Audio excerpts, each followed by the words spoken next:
ముఖ్యంగా యువకులకి రేపు మనం ఇంప్రూవ్ అయ్యే సొసైటీలో ఇంప్రూవ్ కాగలిగిన ఈ జాబ్స్ బాగలిగిన ప్రిపేర్ అవ్వాలి అన్నిటికీ ఉపయోగపడే విధంగా మా లైబ్రరీ తీసుకుంటారని ఆవిష్కరించడం జరిగింది.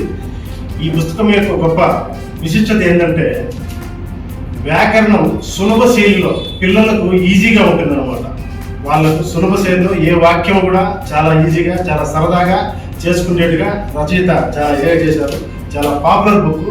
ఈ పుస్తకాన్ని దుబాయ్ రేట్ స్కూల్ లైబ్రరీ నందు మన జయభాస్కర్ రావు సార్ ఎంతో మంచి మంచి పుస్తకాలను ఇప్పటికే ఆయన కలెక్ట్ చేసి పెట్టడం జరిగింది. అందులో భాగంగా ఇవాళ ఇది కూడా చేయడం జరిగింది. అయితే ఈ సందర్భంగా డాక్టర్ సార్ నేను ఒక రిక్వెస్ట్ చేస్తున్నాను. సార్, ఇంత మంచి పుస్తకాలను మీ లైబ్రరీలో మీరు ఇచ్చేస్తున్నారు. కేవలం మీ దగ్గర ఎవరైతే అడ్మిషన్లో ఉన్న పిల్లలకే కాకుండా